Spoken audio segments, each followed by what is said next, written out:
All right, Jace. Well, you guys ready to have fun? Yeah. How can recruiting be fun? It's good to see you from the Ferretti Group. Nice. Thank you very, very much to having a warm welcome to Brenda and Crystal and Anthony and Elizabeth. It's good to be back. I was here last month. And you guys are such a warm group of people. I've had the privilege of speaking to some other SHRM groups as well, and they're all kinds, but you guys win the gold star for being fun, welcoming, and boisterous. So I'm gonna set the table with a little bit of an upfront contract, and maybe just ask an opening question, and then we'll dive into the material, because you want a CEU credit today, but I don't want it to be boring. So I'm gonna be the self-proclaimed recruitment advertising geek today. And no questions off limit. Put me on the hot seat, ask me the toughest question. I'll give you some background on me in just a minute before we get started. But before we start getting into the content, does anybody have just some really challenging recruitment questions that you could think of right out of the gate? Recruitment advertising, filling the top of the funnel. I'm looking for the purple unicorn. Where are they? How do I find them? It's what Ferretti Search is all about, finding the purple unicorn, right? Think about that. Anybody have anybody right off the bat? All right.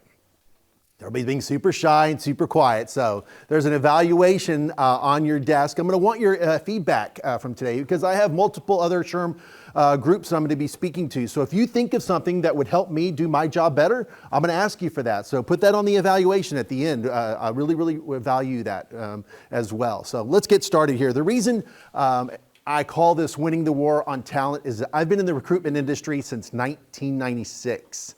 I don't know what you were doing in 96. This is 24. Come on, are you kidding me? And from 1996 to 2009, I owned the second largest sales job fair producing company in the United States. It was me and another guy in California named Michael Moore, and he and I kind of duked it out in the United States doing these very large scale sales job fairs for Fortune 500 companies. And in Embassy Suites, we would take up a half a floor, and we'd have Merck, Pfizer, Lilly, J&J, AT&T, Hershey Chocolate, Icon Copiers, Minolta, anybody you can imagine, and we would help companies find salespeople. That business, I went from hero to zero in 2009, and I lost my shirt and everything went south. And I had to figure out what to do. But I really loved the recruitment space.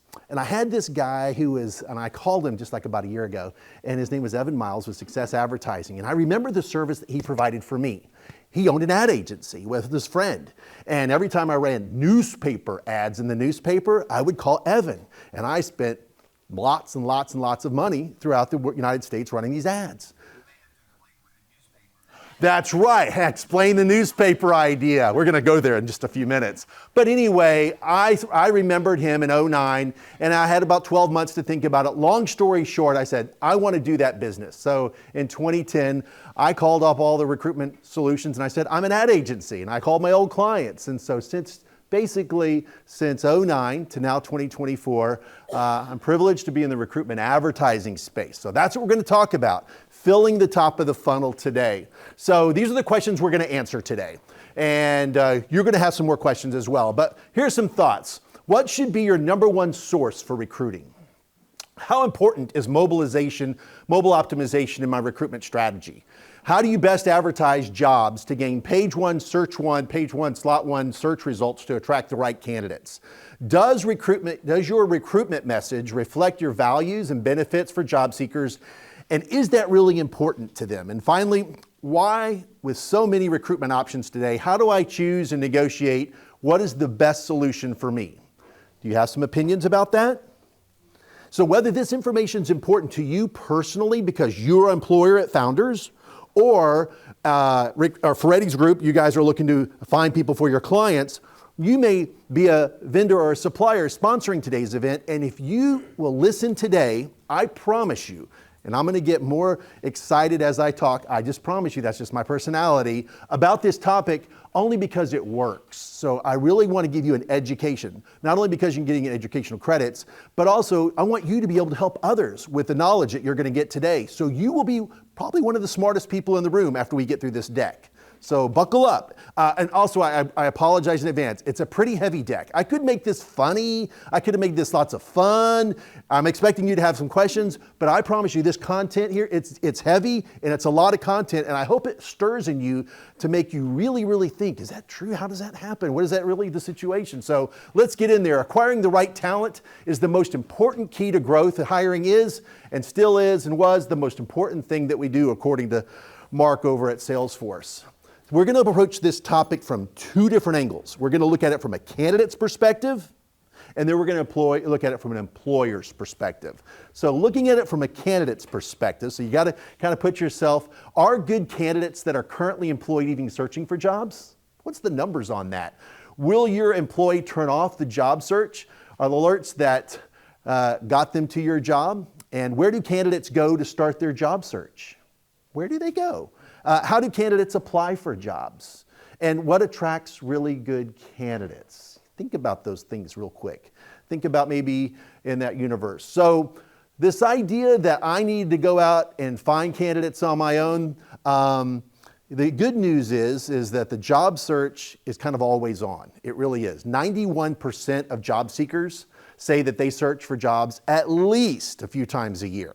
So you're actually benefiting from the fact that candidates are looking, candidates are moving, candidates are actively looking for other opportunities. 67% of job seekers say they search for jobs at least a few times a month. Does that surprise you? Do you have all your job alerts turned off? Do you get jobs?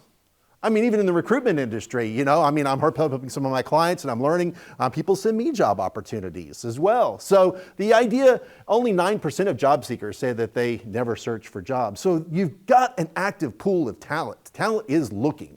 So with that in mind, a massive majority of this talent are already employed. They're actively looking. This idea that you can't find them, I tell my clients, you do not have an I can't find them problem. You may have an I can't hire them problem, but you don't have an I can't find them problem. That is not an excuse for you not to be able to find talent. Does that strike you odd that I would say that? Do you believe that? Freddie's in business to help them find talent.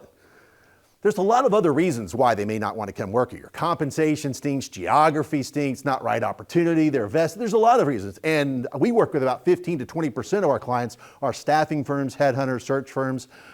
So with that said, there's need for that. But talent is actively looking. 92% of employed adults hired within the past year took action to find a job 6 months prior to being hired. 61% visited online job board sites. They used a mobile search app 50% of the time. So what is the number one way to find talent? Number one, what is it? Referrals. Second to employee referrals, what's the next best, cheapest, most cost-effective way to connect to talent? What are they? Promote from within. Yeah, I love that idea. Promote from within. I didn't think about that. So that's a good one, Crystal. I like that a lot. So I would say referrals, maybe refer someone from within, or an employee refers another employee. Maybe it could be synonymous or similar in that way. But obviously, your number one recruiter is right within your company as an employee. Enhances quality new hires, you boost employee retention rates is what the numbers tell us. 45% of employees sourced from referrals stay for 4 years compared to 25% of employees sourced from job boards stay for 2 years. So the retention seems to be higher. Now, where do candidates go to find jobs? I like to tell this story when I get to this slide. Where do candidates go? Back in 1999, go with me there, 25 years ago. I was in Baltimore in the Inner Harbor, and I was downtown at the Marriott, and they had this big conference, and I was there as one of about 200 people in the room, and there was this big online job board company in there, and it started with the letter M. Who knows what that company was? Oh, Monster. That's right. Okay, Monster. And then Monster, they did their thing, and they were a pretty bohemian company with that AOL dial-up. Remember that whole thing? Yeah, back in the day. That's after we pivoted off of print ads, and we were kind of making that transition. Then along came another company. Do you remember what the company came after Monster? What was that company that came along? What was it? Career Builder, that's right, Career Builder. Yeah, that's that, Career Builder. And Career Builder, in my opinion, they crushed it. I mean, for a lot of years, they were an applicant tracking system to companies, they were a job board to company, but then this other company came along. What was that next company that came along? Oh, Indeed, that's right. And Indeed came along, and they're crushing it right now as well. They are 8 times larger than their nearest competitor. If I were to hold up, well, I'll get to that on the next chart. So this idea, but today, the knee-jerk response for the new generation of this 18 to 28-year-old crowd isn't always to go to Indeed. It was really interesting. I've been doing just this straw poll. I go to Walmart, I go to CPCC, I ask people in the marketplace, what do you do? And I typically look for that 18 to 28-year-old crowd. Even that's why I got 3 adult boys. What do? They go in and they punch the job, project manager jobs in Charlotte, North Carolina. Or they punch in a nurse job in Stallings. That's what they do. And then what are the search results that come up after that? Because that's the behavior that you need to understand, which I am a subject matter expert on. That's the one little thing that I bring to the table. I don't know much about benefits. I don't know about a lot of other things, but I know a lot about the behavior of a job applicant from a lot of different directions. So you need to understand, have you ever punched in your jobs and see where you come up in the search results? You should do that if you haven't already done that. Now here's a bunch of job boards, and not in any particular order, but let's take a guess. Straw poll.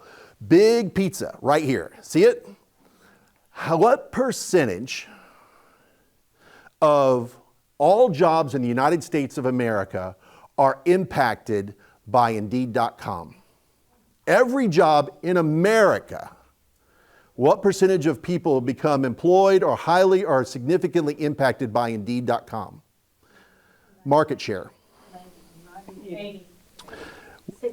I'll give you the Indeed.com controls 60% of all jobs in the United States. That's a big chunk. Are hired from, are impacted as a result of Indeed.com. What percentage do you think this next one is? LinkedIn. 20%. Great guess. 15. Does that, yeah, what? Come on, what's up with that? 15. So add 60 plus 15 is 75.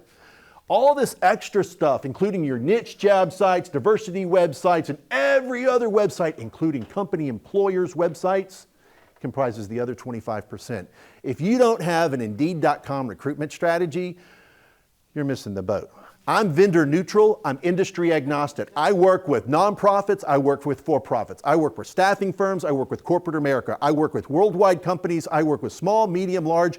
I don't care who you are, we can help. If you care about posting a job and getting candidates, that's our customer. That's the people that we serve. And the biggest way that I'm going to serve you today is to educate you about what that world looks like and to help you get more at the top of the funnel. And the icing on the cake was when you engage a company, an agency, and you need one to be able to give you all this other value-added stuff we're going to talk about today, is that there's no added cost for an agency to serve you. You can engage the services of a company like an advertising agency, because our compensation comes from these job boards, are commissionable to us. You know, just like your group health insurance, right? You expect your group health insurance to get compensated by a health insurance company, and it shouldn't cost you, the employer at Founders, any more money, right? Right? Same way with the airline ticket. You go to the ABC travel agency and they get you a $169 fare to Tampa Airlines and come back and you want the best seat, the best everything, right? Well, that's the way our services work. So that's kind of nice. You can engage an ad agency. So if you care about jobs, you should have a good agency in your back pocket that you're able to leverage to get more value-added information on. So that's a little bit about some of the job boards. There's over 100 of them nationwide. I could talk to you at nauseum about all of them, but we're going to focus a lot on this particular one, Indeed.com. Stats on Indeed real quickly. It delivers 12 times more hires than ZipRecruiter. It is the #1 source in terms of 60% on that pie chart. It delivers 10 times more than Facebook, 9 times more than LinkedIn. Ultimately, Indeed delivers 2.2 times more hires than other job sites combined. Does that surprise you? Did you know it was that big? Even in the staffing world, it's very important to have some type of Indeed play. But you don't want to be a one-trick pony. You don't want to have all your eggs in one particular basket. But you don't have to make that judgment based on just being sold something. I like to base everything on data. So we're big into data. How can we provide more data? Sidebar real quick, just to throw this in. Out of 100% of people, what do they care about most? Interesting, 22% cared about culture and values. 21% cared about the senior leadership when it comes to their job potentially that they might want to look at. Look where compensation was, 12%. Culture trumps cash. of the millennial group. I even see that in my own boys. They really look at Glassdoor reviews, they look at employee reviews, they look at the feedback, what other people are saying about it, and they really want to see this. Here's something interesting. My oldest son, married up in North Charlotte, he and his bride, 54% of Americans prefer hybrid work over February 2024. They want remote work.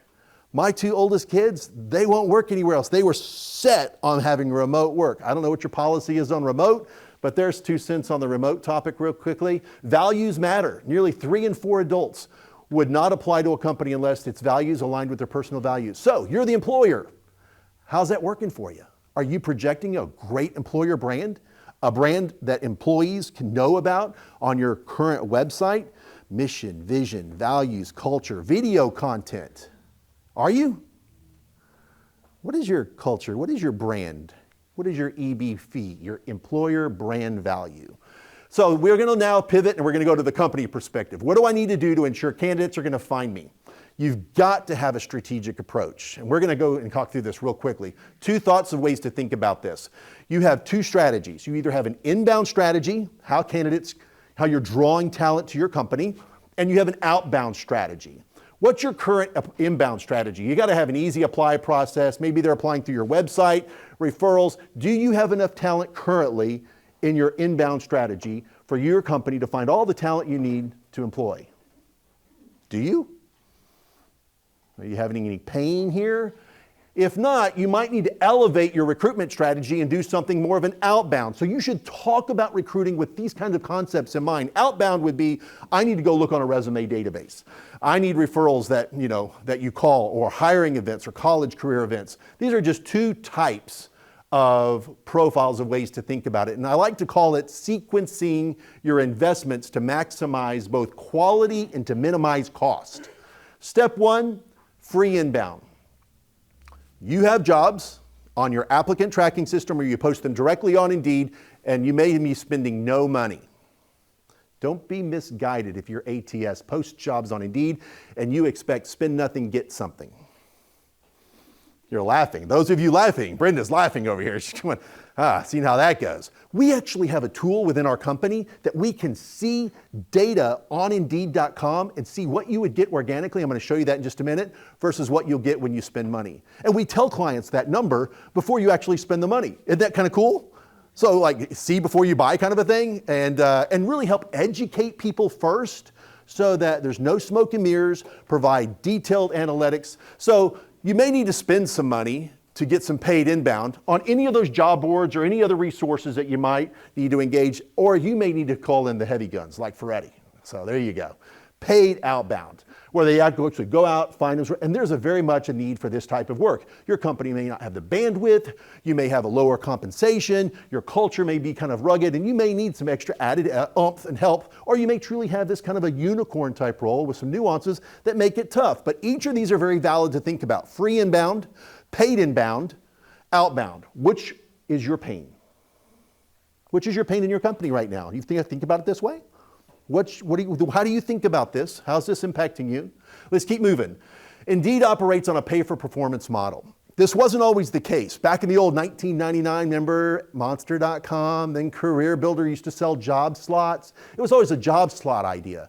Then Indeed came on the scene, and we were one of the original partners back in 2010 when we signed up with Indeed to be an agency channel partner of theirs. We are also listed as one of only 20 companies on LinkedIn as a LinkedIn channel partner. You can look on their website, and they actually have partners to help customers make these decisions about what their resources can do. And this pay-for-performance model was really spearheaded by Indeed.com, and then everybody else fell in.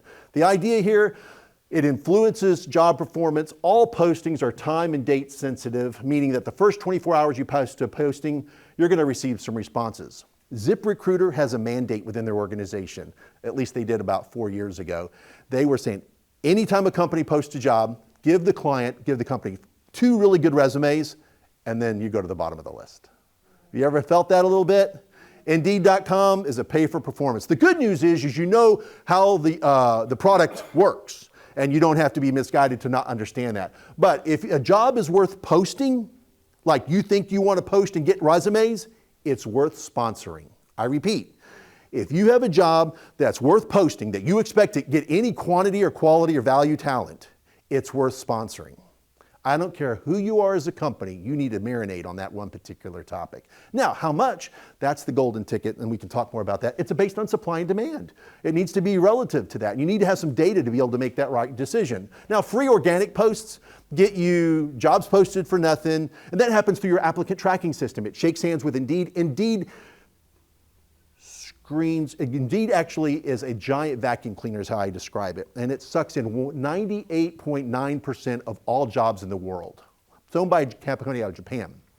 They also own Glassdoor.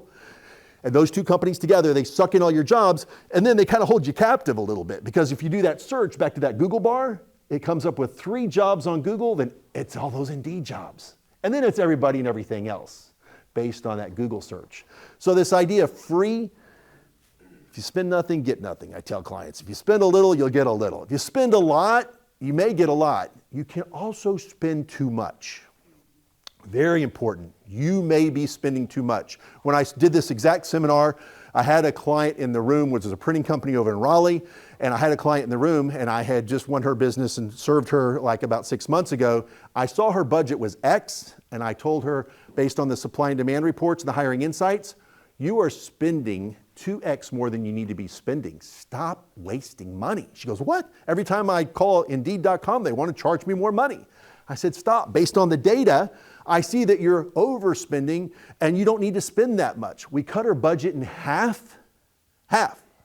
And she's actually getting equal results and happily not getting the excess that she doesn't really want or need. Isn't that great news? You actually can drop the spend. But we did that based on data. So free through applicant tracking systems, you can have free exposure, but you're only going to reach about 1 to 3% of the total population of talent that you potentially could reach.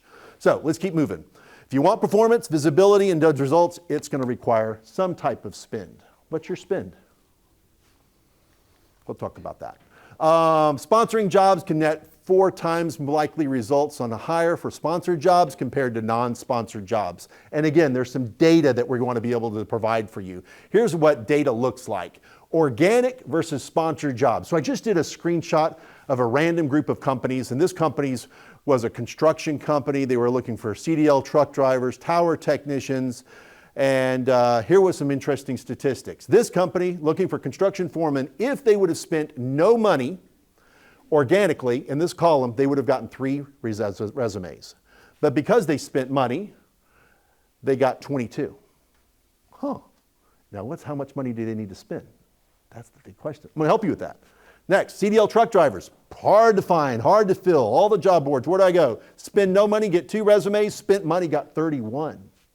Spend no money on a tower technician in Georgia. Spend money, got 77. You see the elevation? Can anybody testify that if you spend money, you get more?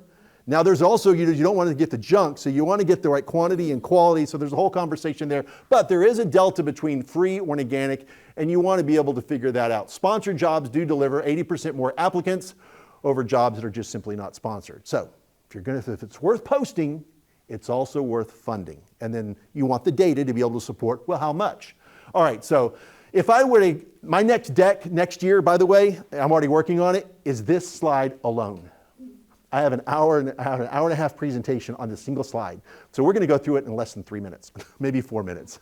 But this one slide, go ahead. Yeah, just kind of backing up on the data side. So you said it was 91% of people today are looking for jobs. What does that look like historically, like pre, post COVID? I know you mentioned the hybrid workforce that's increased. Do you know if that's something that's trending upwards, where that's, it was maybe 80% 2 years? So the evolution of recruitment, I have a whole nother deck that was a couple years ago that I used to do, and I have a neat slide that talks about newspaper recruitment, and then this whole process of people evolving to this idea of online job board advertising. I will argue that in the next 2 to 3 years, this is going to be so old.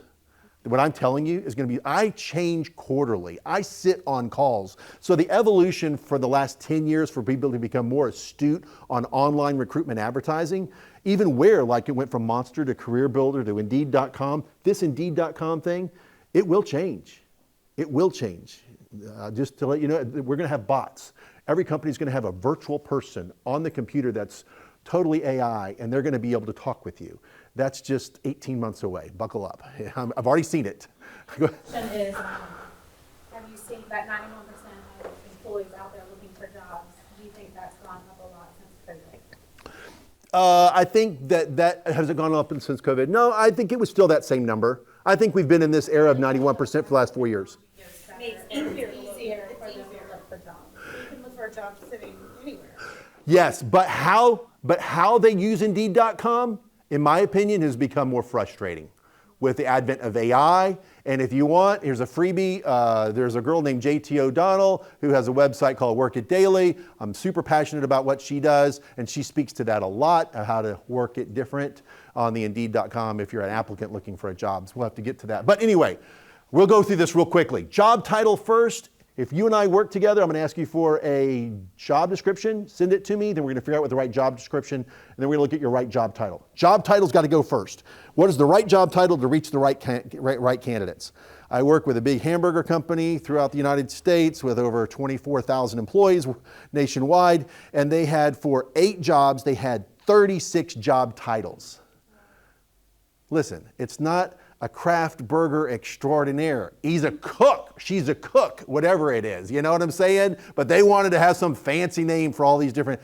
So, and it matters to have the right job title for maximum reach. Next, we're going to talk about your recruitment message. What's the right recruitment message, optimized with the right language, with the right number of words, and the recruitment message is not a job description. 80% of corporate America right now and paste the job description, they post it in the recruitment message on the job boards or in your ATS, and they think somehow that is the way to recruit. I mean, who wants to apply to a job description? I want to apply to a recruitment message that pulls me in, that's optimized. Embedding your keyword of what the right job title is will actually give you a 3 to 4 times better result. It used to be that number was 3 times in a job. The new number is 5. 5 times your job. Don't make it 7 or 10. Then you're going to get flagged by the trust and integrity team as trying to game the system. There's a method to the madness around how to craft the right recruitment message for optimal results, and you may or may not need some help with that, but we have a whole seminar that we actually do on that particular topic, and we have a white paper that when we work with the clients, we actually give them this white paper. So you want compensation in the ad? I have this conversation 2 or 3 times a week. We don't pay very much, and we just don't like to put our compensation in the end. Oh, I might be stepping on some toes. Listen, you are who you are. Be who you are. Be proud of who you are. If that's your compensation, you want overqualified candidates applying to your job anyway. And you should have some good branding and some good recruitment video to articulate why a candidate should come work with you, and that comes into the recruitment branding piece, right? Be proud of who you are. Have some good employee testimonials of people, and that should overcome the whole compensation piece of the equation. Next. What else do we want to talk about here? There it is, application, job application. Does your company use an applicant tracking system, or do you manually post your jobs? You need to have an easy apply turned on. Most 95% of ATSs have an easy apply turned on. There's some pros and some cons about that, but if you want the maximum ROI from your recruitment advertising, you better have an easy apply process. Have you applied to your jobs online yet? Homework, go apply to your jobs online, and it better be mobile friendly, because if it's not, candidates are not going to apply to your job. You better be mobile friendly, you better make it easy. I find this at least 2 or 3 times a week. I go through an apply process, even if you use one of the very, very inexpensive ATSs called Applicant Pool. Who uses Applicant Pool in here? Anybody? It's a very inexpensive, I find it a lot, and you can have easy apply on, but it still can put a bunch of pre-screening criteria in the recruitment path. And you think you're doing a great job, but you're impeding what we call friction for candidates to apply easily to your job. How much friction is in your apply path? See, these kinds of words like friction, apply path, branding, EBV, employer brand value, these are all buzzwords, but they're very important words to help you get optimal maximum results. And I don't care who you are, if you post jobs, this is important data for you to help think through. Next is we want to talk about if you spend money. If you spend money, you better be inspecting what you expect. For the right budget, you need to be able to not overspend. You don't want to underspend. You want to be able to have a way to look back at the money that you did spend. And every month you should be saying, okay, here's what I spent, here's what I got, here's the analytics, here's the impressions, and adjust accordingly. Do more of what works, do less of what doesn't. Every month for us, in our opinion, or with our clients, is a new month for our client. We want to earn our clients' work every single month by giving them the data that they need to help make these important decisions. So job sponsorship, if you're going to spend, you better be knowing what you're spending and getting money on. Next, job analytics. Here it is, metrics, performance metrics to make future decisions. So these 4 or 5 buttons are ways to optimize your recruitment strategy. This will be the next deck that I will speak on with examples and pros and cons and the good and the bad and the ugly. And so that will be next year, and it's a lot of fun. This is a Hiring Insights that's available to everybody in here at no cost. It's actually on our website. This is something we would like to provide for you. If you are an employer or you want to help when you go into service another company, you need this data to help you make good decisions around how to find the talent that you're looking for. So you call me and say, hey Jason, I'm looking for a nurse in Charlotte, North Carolina. I'm going to say, well, let me give you a report and show you how many supply and demand nurses there are in Charlotte. I'm going to show you right here, right now, like with real data, how much money they're making, and I can tell you how hard it is, what's the competition score. Raise your hands if you've seen this report before. People that I know. Perfect. You should be people that I know. Too many of you didn't raise your hands. This is something I want everybody to know. I want everybody to have this data. You can get this on my website. Just go on there and punch it in, send us your job description, we'll send it back to you. But this information, registered nurses in Charlotte, it's got a high competition score, 73 out of 100. There's 13,000 nurses in Charlotte that have searched on for jobs in the last 60 days, competing for 1,124 jobs in Charlotte. And so that's your competition if you're looking for nurses. You may be looking for CDL truck drivers. You may be looking for mechanical, electrical, plumbing, psychiatric, mental health, tellers at your bank. I don't know who it is, but if you've got a job title, I've got a report for you. And you want this data so you can make a decision about what you need to spend money on. Then, how are candidates applying for nurse jobs? On their mobile device. How many employers are you competing against? 177 employers. Do you see how valuable this is? Now you know who the competition is and who is the competition. It's not on here. On the next page, there it says a list of the top 10 employers right here. This is a 4-page document. This is only 2 pages that I'm showing you. Down here, it tells you all the right search words to be able to optimize the nurse job to be able to get the maximum results. That's not on this report either. If it was hot, I would jump on there and show you. But we don't have time. So anyway, now I'm going faster. But search terms, oh, here are the top employers right here. I was going too fast. Novant, there it is. They put it on here. This is a new slide, I apologize. So here it is. Novant's competing against Atrium, competing against Bayada. So here's your competition for nurses. So now you can actually see them right there. You see that? You need to go see what they're paying, see what you're paying, and see what's jiving what they're projecting in terms of their recruitment brand. You should go look on their website how they're projecting why they should work for your company as a nurse. All right, got to keep moving. Employee value proposition. A strong EVP attracts and engages and retains top talent and sets you apart. Candidates, you're looking for great experience, great skills, and a company commitment. But you as an employer, you want to give good salary. You want to give good work-life balance. Remember that work-life balance was so important on that culture, trumps cash. Values needs to be on your website, needs to be on your Indeed.com page, employer branding hub. Did you say that was going away? What's that? Did you say that was going away? It did go away September 26th. The EBH, Employer Branding Hub, went away. It went away, the page on Indeed.com where it says, why join us? That's gone. You have to pay to play in that sandbox now. They'll turn it back on. We can turn it back on for you. It costs you money.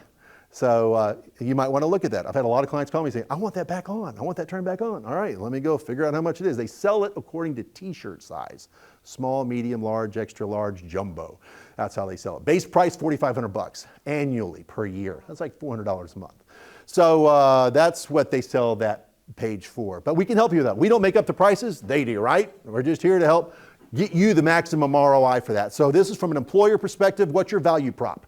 You better be projecting this. You better be thinking about this. Take some time to really, really work this through to have a good EVP. Obviously, I'm going to fly through these slides a little bit quicker. Diversity inclusion is important. 76% of job seekers consider workplace diversity a very important factor. Next, job apply process. We already talked about how important an easy apply is. You need to, everybody's homework is to go apply to your job. Next is you need to have a mobile-friendly apply process. You need to be able to allow people, servers, hourly talent, HVAC technicians, they're in their trucks between jobs. What are they doing? They got 3 job alerts about 3 other HVAC jobs. And they're about to leave your HVAC job and go find another one because you're spending some money to elevate your job to be in their search results. I say there is nobody you can't find. There is nobody you can't find on the web. 68% of job seekers use a mobile device, 68% age 18 to 25 to search for jobs. This is very, very important. How much should I spend? This slide is just a template. It's not the Bible, but it's just a template to help you get page one, search one, page one slots. So if we go back to that, slide that had the nurses, if there is on this nurse job, there is right here over 1,000 jobs. Right here, 1,000 jobs, 177 employers. So on 10 jobs per page, and you're spending no money, and you're competing against 1,000 jobs, 10 pages, you got to go back to 100 pages if you spend no money to find your job. Wow. You understand that? Nurse jobs. It's competitive, high competition. That's what this report will tell you, what the competition is. That's why this means, so you say, Jason, I want my jobs page one. So when I get on Indeed and search for nurses, today, on page day 2, day 3, day 4, we're going to give you a 30-day strategy to get these jobs. What do you think the budget needs to be for nurses to be on page one? It blows that slide out of the water. $6,000 to $10,000. That's ridiculous. But come on. It's not working. So anyway, we'll get this going in a second. So the nurse jobs are, maybe you can help. The nurse jobs, it's just super duper expensive. That slide that I just showed you is designed to give you page one, search one results, is what that slide is. So $500 to $1,000, that number, $500, is just for the average job, where the labor pressure is kind of moderate competition. But if you've got high competition, you're going to have to spend more to play in that particular sandbox. All right, we're going to go down to the next slide here. Oh, all right, so what are some questions right off the bat? Any questions? Question, Elizabeth. It's not a question. I was just going to make a comment. That last slide that was up there talking about, looking at the different variables that play into how much do I have to spend. And so I worked with Jason on a couple jobs that are in a really rural part of North Carolina. And so the reality is there's not that many jobs available in this particular client that I'm working with. And so when I talked to Jason about, do I need to spend $500 or $5,000? It's kind of easy to look at this hiring report and say, well, Elizabeth, there's only 3 people within a 100-mile radius that even have a job like yours. So no, Jason doesn't make a lot of money on this deal, right? I don't spend a lot of money on that deal. But having that insight as far as looking at one of those factors, where's this job, how many people, so that's really important for me when I'm helping people recruit. Yeah, you can't overspend. I had a client that was spending more than Home Depot, and I said, stop the madness. Stop. You're spending way too much money. You don't have to spend this much money. There's a smarter way to go about this. What else? Other questions? No, I was just going to say, I know there was a question earlier, kind of how has everything changed since COVID, as far as people being willing to change. I think a better way of looking at too is how more in an office setting, how work policies change. Because if you are an employer that has moved from either remote or hybrid to back in office, the reality is your employee is probably looking at making a move to go back to that.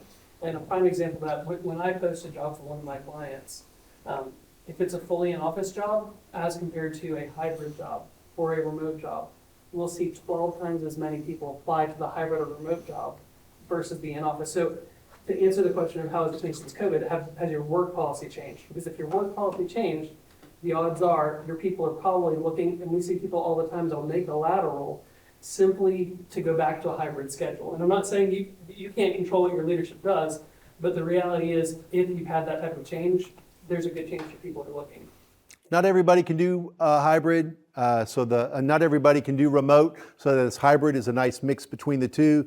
Just had a millwright company here in Charlotte. We need our CAD, computer automated design people to be in the office, but maybe we can let them be home on Tuesdays and Thursdays, or vice versa. Or let this half be home and remote, so you kind of do, but leadership has to buy into that. Elizabeth. I was just going to ask what about the algorithms as far as spending X up front and backing off that number? What do you recommend as far as that's concerned? So anytime we consult with a client, we're going to give you a 30-day recruitment advertising strategy to keep your jobs page one, slot one for 30 days. That's our goal. And some of my clients sometimes will call me and say, wow, Jason, I'm getting amazing results. I said, don't stop. Let it finish what I told you. Because no sooner than you stop, then you've got to wade through all that talent and you feel like, well, I've got too much. No. Let it continue to run. So just count that as the cost of doing business with that advertising strategy, because I'd hate for you to burn through that pile of candidates and always find out that they're gone. The opportunity that you wasted putting your job budget on hold for 1 or 2 weeks, now you got to wait another 1 or 2 weeks to fill it up. I promise you I won't have to apologize to you if you'll do it right the first time and just let the budget and the advertising, then you will have exhausted that method and mode of recruitment, and you'll know confidently what you can get in those 30 days. So strategically, look at a 30-day advertising strategy, fill the top of the funnel, then you own all the talent, you can do with them what you will. Crystal? But your team is kind of facing it behind the scenes too, so it's not. Yeah, we have a piece of software called the bid optimization tool that we actually can help with. There's 4 different ways to put on the performance model. It's kind of like stocks and stuff. We can help you with strategizing. And so all things are not equal on Indeed.com. They're just not. You need some help. You need a Sherpa to help you climb the mountain, someone to help who's got your back with a fiduciary responsibility to not allow you to overspend too, might I add. So somebody who can give you these answers or what you need to help you save money, to help you optimize your budget strategically. All right, so let's keep moving. All right. Thank you for asking those questions while we're waiting for this to go up. This is the analytics that we want to produce for you every single month. We talked about your employer brand. Your corporate brand is very important. Here's an example of a client that we serve called Eckerd Connects, which is a nationwide social services company. Promote your brand in LinkedIn, promote it on Indeed, promote it on Facebook, put it on Glassdoor. This is that button where I told you about your company, your overview with 10 different slots to be able to talk about your company. It's also available on Indeed.com. And this is the EBH, the Employer Branding Hub. You should also use your recruiter, your signature to be able to, if they click on this, it'll open up a hiring map, is what they have at Eckerd Connects. These are all just tools and solutions to be able to promote your jobs, but promote your brand in a very meaningful way. These people have video content, they talk about mission, vision, values, and it's all posted quite nicely. I see a lot of companies not doing this, and it's just an easy thing to do. I mean, it's not real expensive to get this kind of stuff done. This company used to look like this before I got a hold of them 6 years ago. Now this company looks like this. They have all the premium stuff. This company's here in Charlotte, North Carolina, but this is what the free stuff looks like. This is what the premium employer branding hub looks like. You can actually control on Indeed.com what the reviews are. Have you looked at your reviews lately? Are they good reviews at your company? You can help solicit more reviews. So that's just some of the things the Employer Branding Hub could help you do. What are additional ways you can find candidates? Good referral program. Maybe you're using colleges, career placement centers. Are you using resume searching tools? Indeed just changed their product from $300 a month to $400 a month, and it added AI to it. So you may want to be using the resume database. I don't know if you're utilizing that. That's something to think about. If you buy annually, you get 20% off. Would you like 20% off? I mean, think about these things. These are things that you want to be apprised of. So recruiting insights, what did we learn? What should be your number one source for recruiting? What's the answer?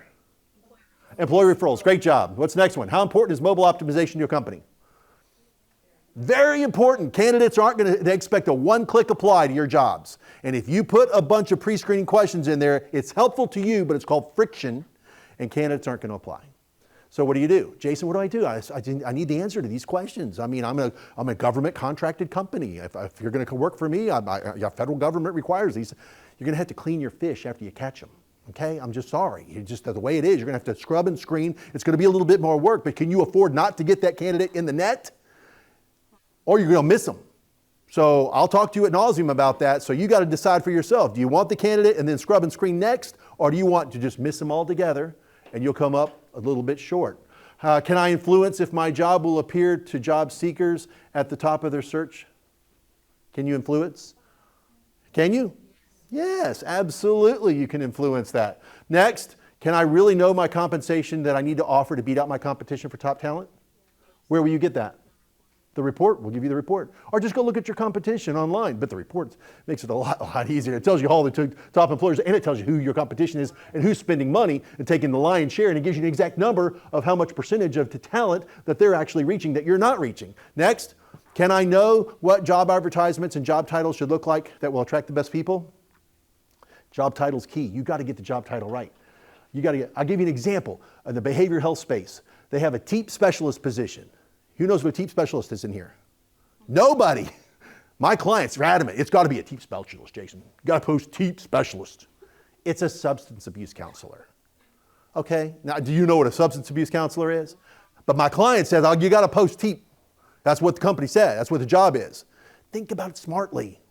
Who cares what the company, you call it TEEP when you get there, but we got to cast a net with a substance abuse person. That's who you're looking for. All right, let's attract the right candidates. Does my recruitment message reflect a company's values to job seekers? Does my recruitment message reflect our company's values to job seekers? You got to think about that. Next, why, with so many options, how do I choose to negotiate best recruitment platforms for my recruitment needs? Any ideas?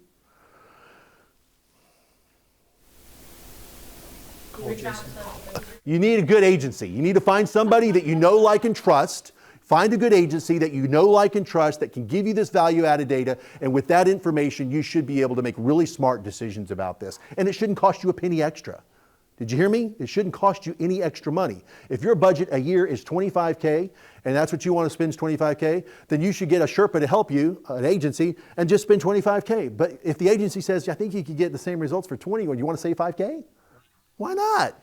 Why not? So, you want to find somebody who's a subject matter expert. We have on-calls with all the job boards. We have them on a hotline. I have access to the Empire State Building on the 13th floor and the 15th floor. We have stand-up calls with them on a weekly basis. You want somebody who's transparent, who understands cost efficiency, somebody who's third party, not married to any individual company or service, really unbiased, and somebody who's got these agency resources and these reports and is a single point of contact. So that's what you need to think about if you want to engage an agency of some type. Think about those things. That's what you want. So finally, on your table, there's a evaluation. If you think of something that would be helpful in my next presentation, please let me know. Also, if you want to hire an insight report on my website, there's a place for you to just put up a job description, send us an email. We'll be happy to get that back to you. And if you have questions, you can just use this QR code or in the upper right-hand corner of my website. Happy to answer any questions. So here we are, 1:05. We probably got 5 minutes for some Q&A, maybe. We had some questions in the middle. Any other questions? No? I'm chiming in just on being where I sit and see every day. We have a lot of these discussions, and the compensation side, culture is certainly huge. Something I hear a lot is when you get that bonus, it's great that day, but kind of got to go to work for the next year. The culture is huge, but everyone's benefits broker should have benchmarking. That total compensation is a big part of it, and it's a huge line expense. Second, usually on the P&L. So there's a lot of data out there from Mercer or whatever that will tell you size, industry, location, where those are at. So I'd say just to include that in it too. The total compensation is a big part of it. It ties into the culture directly. Yeah, but I would say now more than ever, I find that the culture piece, you've got to have a good, solid company. I hear from candidates now, I'll take less money if it's a good place to work, if I get treated fairly, if I can have some remote, if they'll be more empathetic to my plight as a single mom. Here's what my situation is. If they'll be more empathetic to my health and my elder parent, that I'm working around this situation. I need a remote, I need a hybrid opportunity. So empathizing, you got to have good compensation, but I find more and more, I come from an old school, man, are you going to pay me or not, but not so much today. And I hear it in my own kids. With this demographic. That's great, good input there. Anybody else? So please fill out your evaluation, leave it on your desk. If you have any other questions, I'll be sticking around, but I want to say thank you again to this group for having me speak today. I am super passionate. I enjoyed your time just with you. And if you have any questions, let me know. Thanks so much.